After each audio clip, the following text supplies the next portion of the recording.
Sisimulan natin ng tutorial ng pag-setup ng Windows Server and Client. Bali, ang gagamitin pala natin ngayon is Windows Server 2012 R2. So, sa pag-setup nito, gawin na natin. First, punta tayo sa Windows key, press Windows key, then search Control Panel.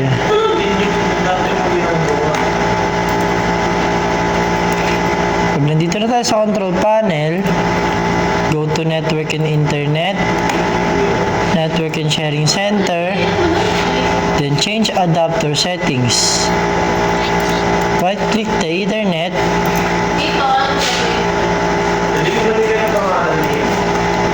and click the IPv4, select Properties, then use the following IP address.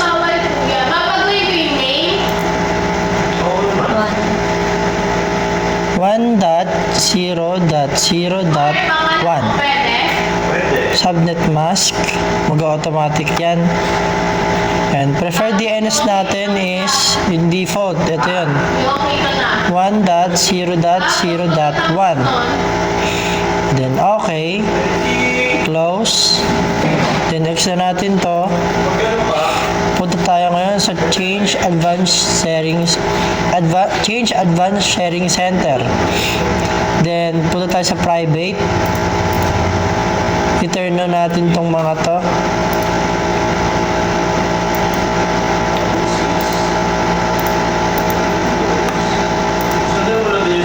Turn on. At itong nakalagay dito na password protected sharing is ito-turn off natin to. Then save changes. Tapos X na natin. Ngayon, pupunta naman tayo sa control system. Bali, punta tayo sa control panel, system and security, and click system. Then change settings.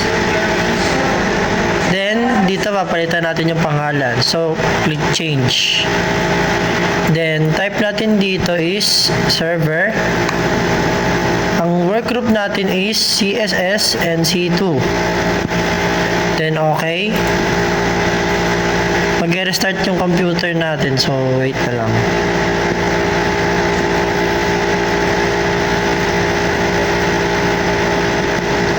Okay. Then magsabi dito mag-restart daw. Then okay. Close. Restart na siya. Okay, start tayo sa client. Dito naman tayo sa client. Press the window key. Search for control panel. Then go to network and internet. Network and sharing center. Then change adapter settings.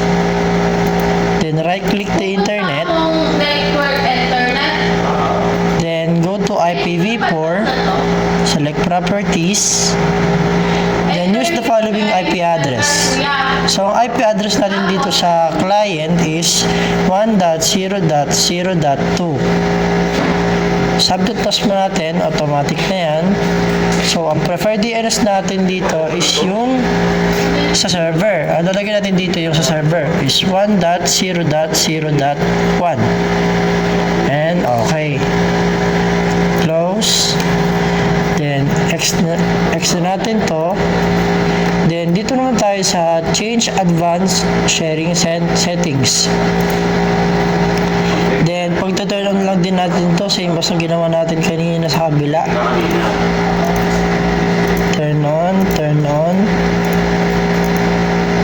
turn on, turn on. Then, sa password protected sharing, ito yung ito-turn off naman natin. Save changes. Then, pagtapos nyan, X na natin to. Punta ulit tayo ng control panel. Then go to System and Security. System. Pag Padpad tayo dito. Hanapin lang natin yung rename this PC or advanced system settings. Then click change. Lalagay naman nandito client. Dito naman sa workgroup CSS and C2. Then okay.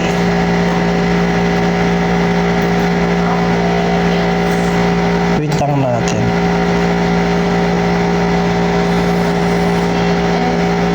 So, lumabas na yung welcome to CSS and C2 workgroup. Then, okay natin yan. Tapos, close. Mag-restart na yan. Wait na lang natin matapos. Then, nagbukas na yung server manager natin. Automatically, nagbubukas naman yan. Then, go to add roles and features. Then, next. Then, ang isa-select nating add roles and features ay sundan nyo na lang to. Active Directory Domain Services, add features, then DHCP server, add features natin yan, DNS server, add features, then ang next naman natin na ilalagyan ay itong remote desktop services.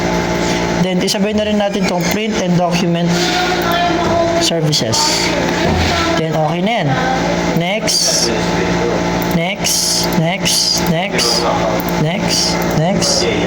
Hanggang sa papadpad tayo dito sa selection. Bali, apat lang i-ano natin dyan, i-add. Ito lang.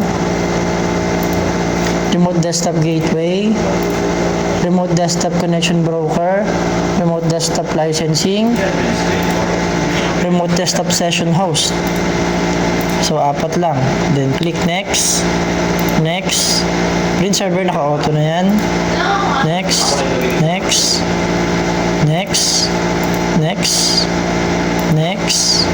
Then, restart natin. Once na natapos itong install, mag-restart ito ng automatic. Click install.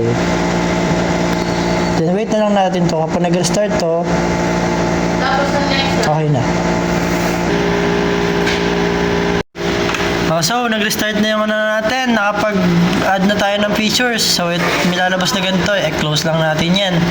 Tapos, may nakalimutan pala tayo ngayon. Back muna natin to.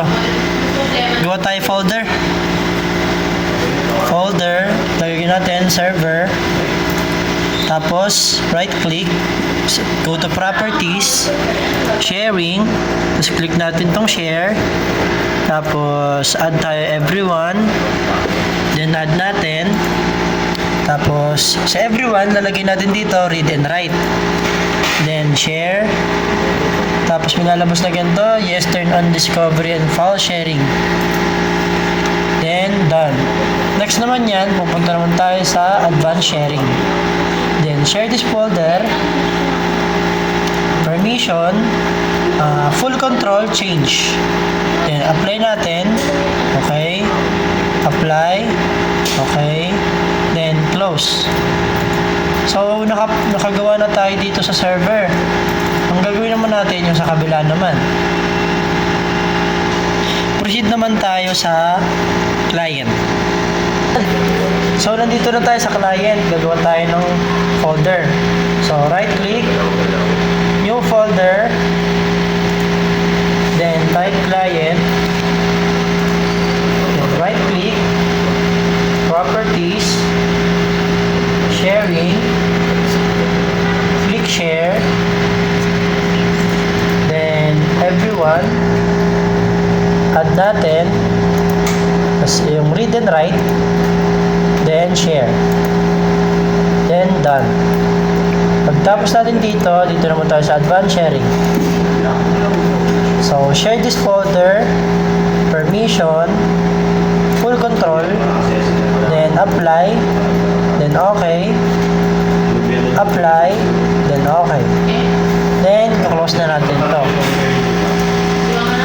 So, lipat naman tayo sa server. So, minimize. So, punta tayo ngayon sa server manager. Then, syempre, tapos na tayo mag-add roles and features.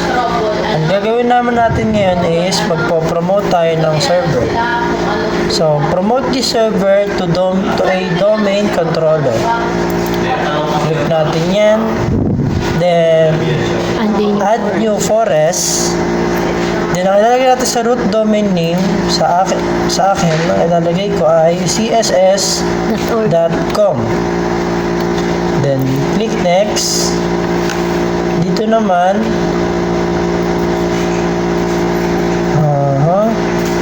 wait lang natin.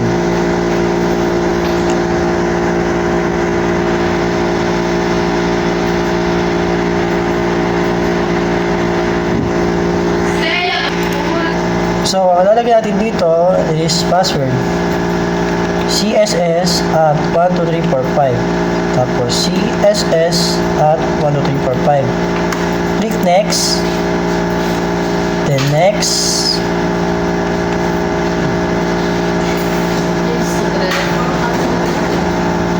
Wait lang natin to. CSS talaga lumabas na. Next.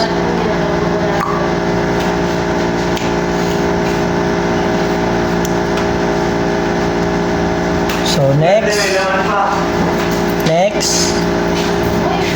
then wait lang natin to.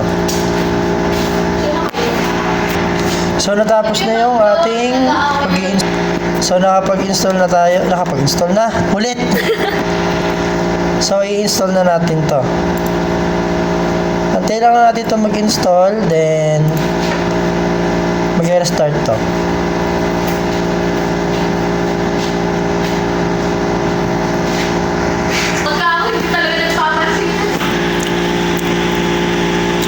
So antayin na lang natin matapos yan, then okay. So may nakalimutan pala tayo, isa rin. So magpiping tayo ng server. So punta tayo press natin yung Windows key, then E. So punta naman tayo ng CMD ngayon. Windows key R, then type CMD. Then lalabas itong CMD. Ito type natin dito ipconfig. Then type natin yung ping space 1.0.0.2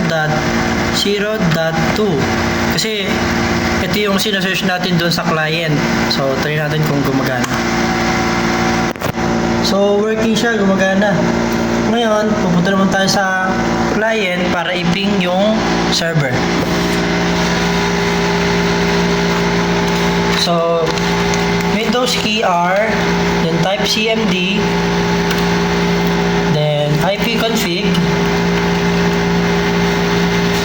then ping space 1.0.0.1. Kasi isa-search natin yung sa server. Ayun, try natin. So, gumagana rin siya. Nakapag-ping na tayo, okay na. Next na natin. Proceed naman tayo sa server manager. Dito tayo sa server. Then, click natin to. Complete DHCP setup. Then, next. Commit. Close. So, hindi tayo server. And, punta naman tayo sa DHCP.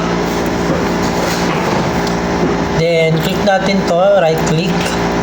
Then, DHCP manager. Ayan.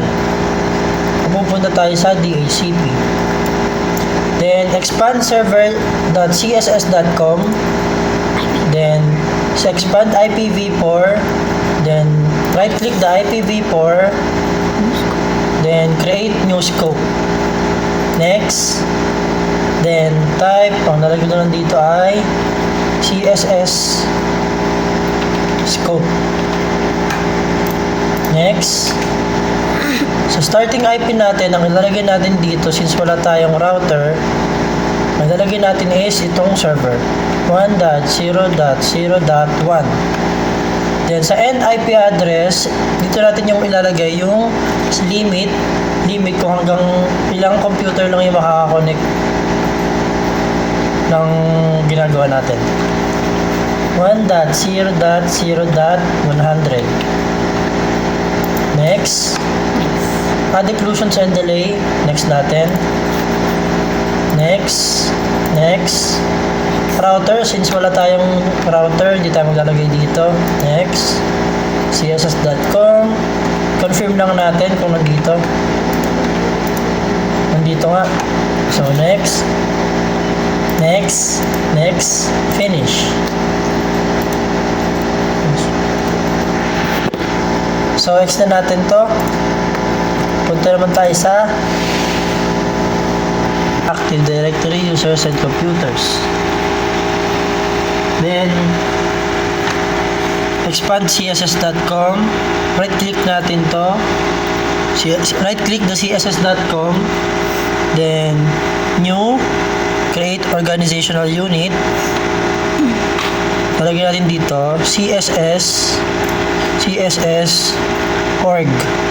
Then, okay. Ngayon, meron na tayo dito sa users. Ito, css.org. Right-click natin to, then, new users. Then, nalagyan natin dito yung pangalan ko.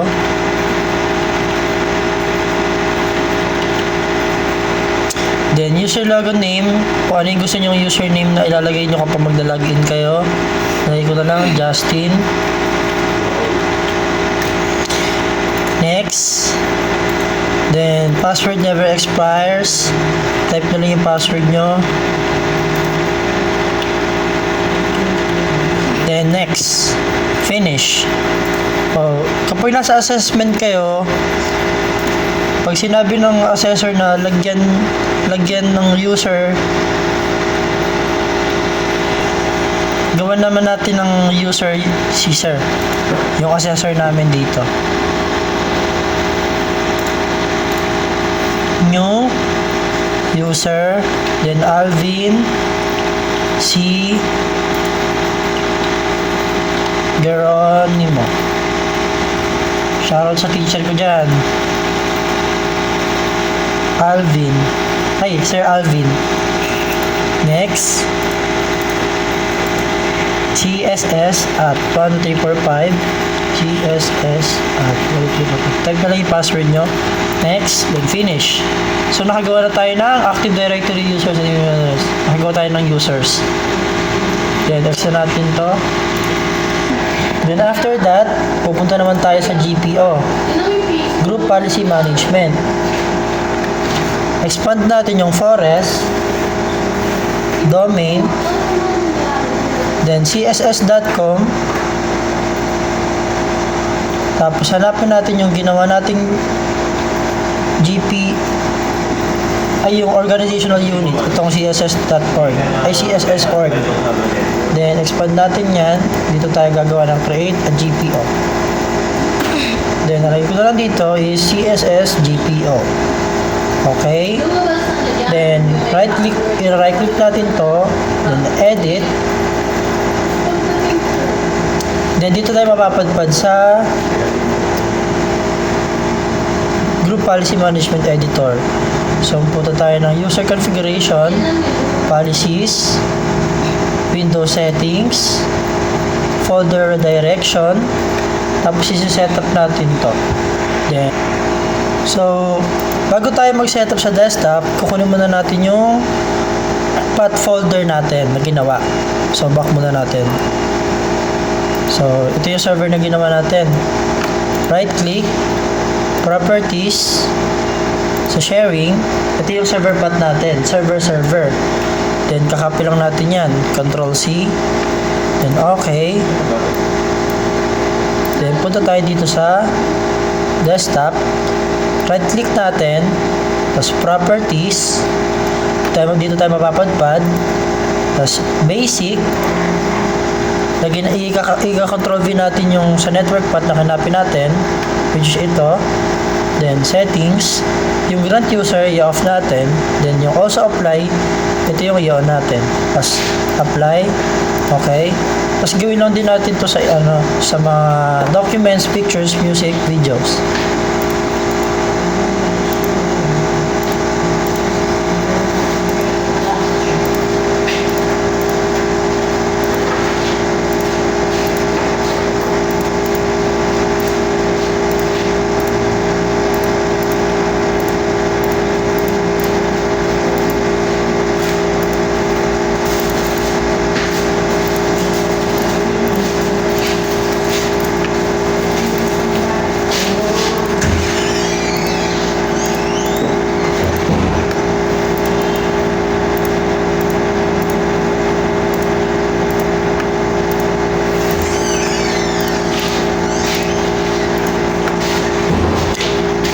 after natin to ma-setup,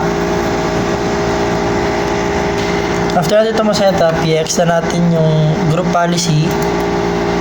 Then, press the Windows key, then R, type CMD. Then, type natin dito sa CMD is gp update space /force, then enter. Or pwede rin GPU update. Then, successfully na siya. Ngayon, gagawin naman natin to sa client. So, nandito na tayo sa client. Gagawin din natin yung sa CMD. Windows key R, type CMD, then type gp update /force.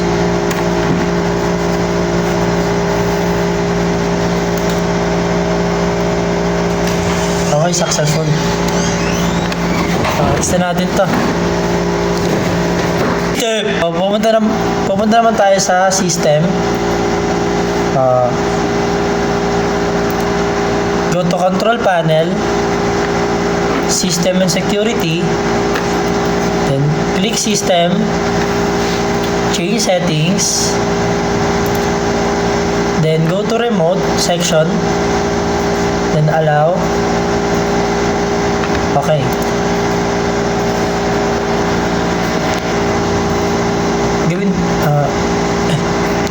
Dito naman tayo sa client. Go to control panel,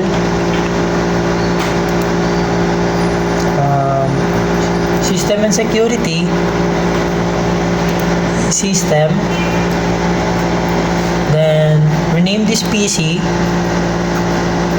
change natin, then type, nilagay natin sa domain, yung nilagay natin css.com.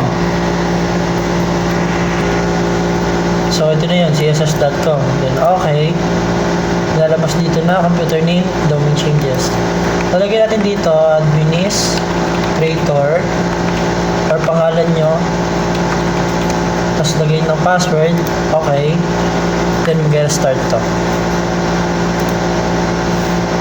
Okay. Close. Start.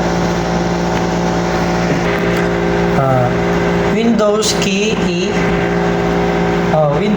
E, then this PC, right click, then select properties, then rename this PC. Hindi, cancel natin yan. Bukas na dito. Then baba, advanced system settings, then remote, then i-click natin yung allow remote assistance and allow remote connection. Then select users, add, type domain,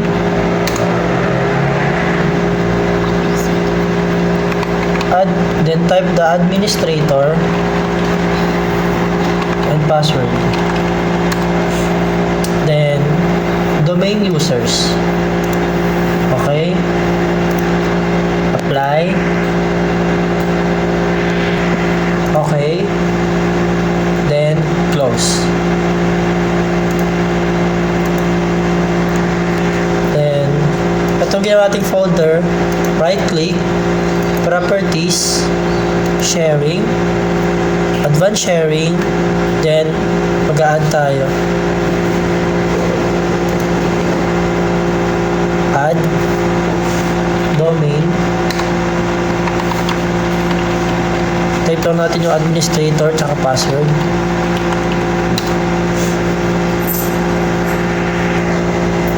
Okay. Then click the domain users. Then full control, change. Apply. Okay. Apply. Okay. Close. Proceed naman tayo sa server. So dito naman tayo sa server. Control panel.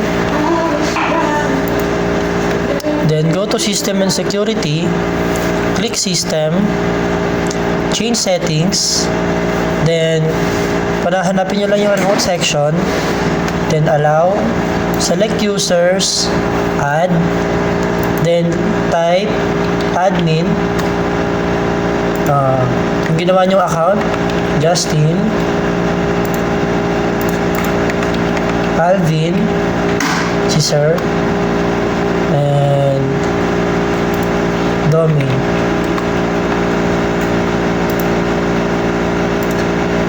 Then, okay. Okay. Then, alis na tayo dito. Punta naman tayo sa server.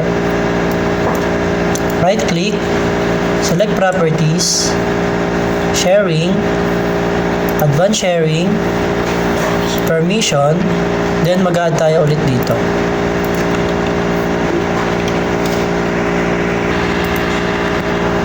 css.com built-in administrators, add Justin,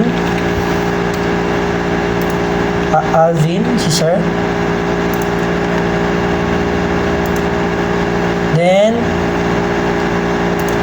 apply, okay, apply, okay, close. Ngayon naman, mag-remote desktop na tayo. So, di tayo sa Windows Server. Search, remote desktop, connection. Then, proceed naman tayo sa client. So, dito na tayo sa client. So, press Windows key, L, kasi hindi pa tayo nakakapag-switch account. So, other users, bigay natin yung pangalan ko, Justin, then password.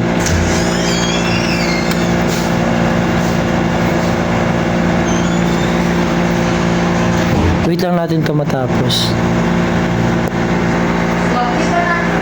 So, nagbukas na yung client. Proceed naman tayo sa server.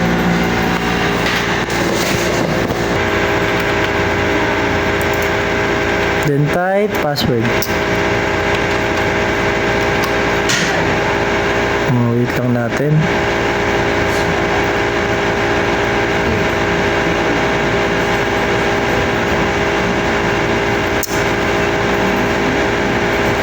Then yes lang natin. Then nakapag-remote desktop na tayo. Okay lang natin to. Then, yun na. Nakapag-remote desktop na tayo.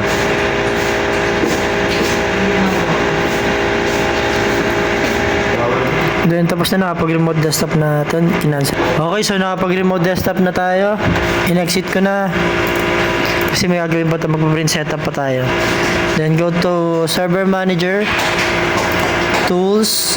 And look for Print Management. Then, click print servers, then so go to print servers, click expand server, then printers, add printer, then add new printer using an existing port. Then wala dito yung TCP, wala yung TCP dito, so troubleshoot natin. Cancel natin. Tapos, sa port naman tayo. Right click natin yung port. Add port. Then, standard para makita natin kung nasan. New port. Then, next. Then, yung IP nung client natin. Lalagay. 1.0.0.2. Then, next. And then, wait lang natin na matapos to. Then, ito na yung result. Next. Then, finish. Close na natin to. Then, go to printers. Right click. Add printer. Then, add a new printer using an existing port. So, ito na. Nakita na natin. Then, next. Next. Tapos dito lalabas yung mga manufacturer, yung mga brand ng iba't ibang printers. So example natin itong Brother. Tapos hanapin nyo lang dito yung mga driver, class driver. Yan. Then, tuloy tayo isa. Next. Then next. Next. Finish. So ito na, nandito na. So, yun lang guys. Tapos na tayo. Salamat.